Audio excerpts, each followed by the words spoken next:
is a message for a generation that has heard of God's wrath, but never tasted His mercy. We were raised on commandments, taught what to avoid, what to fear. We know the list of sins, but not the heart of the Savior. They warned us about fire and brimstone. But what if God is also the one who steps into the fire and covers our shame with His own hands? If you're ready to hear the story, they never told us open your heart, because this isn't the tale of perfection, the story of failure, mercy, and the God who still chooses to redeem. Subscribe for the story. Once, in a distant kingdom, the king and queen sent for a Christian father, a man who had spent his whole life in silence, hidden away in a monastery, fasting, praying, and touched by the world. He had never seen gold, never tasted fine wine, never heard music echo through marble halls.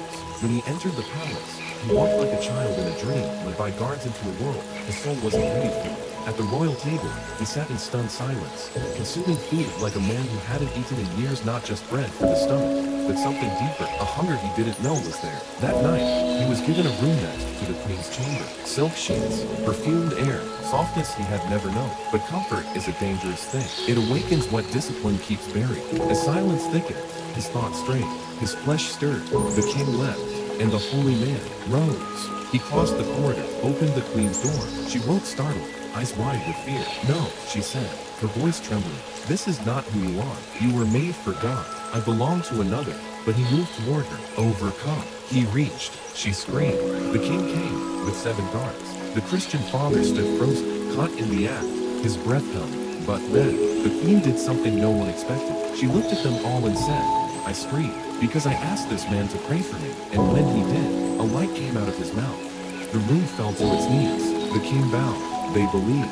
They called him holy. But the Christian father wept, not from guilt, not from fear, but from something deeper, the unbearable weight of being forgiven. The next morning, the queen silent, strong walked him back to the monastery. She said nothing. She told no one. She carried the burden and gave him mercy his actions didn't deserve.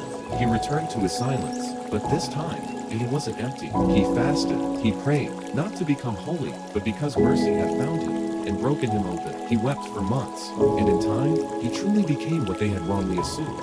A man who could speak peace over kingdoms. Years passed, and the land prospered, not because of a righteous king, not because of perfect laws, but because of one act of mercy from a queen who could have destroyed a man, but chose instead to restore him. Now imagine if she had told the truth. Imagine if she had cried out for justice, and the man had been dragged out and stoned. The kingdom would have lost a man who would one day save it in prayer. They would have killed their prophet before he was ever truly born. Now ask yourself, how many miracles have we murdered because we rushed to judgment? How many prophets have we crucified because they sinned before they were sanctified?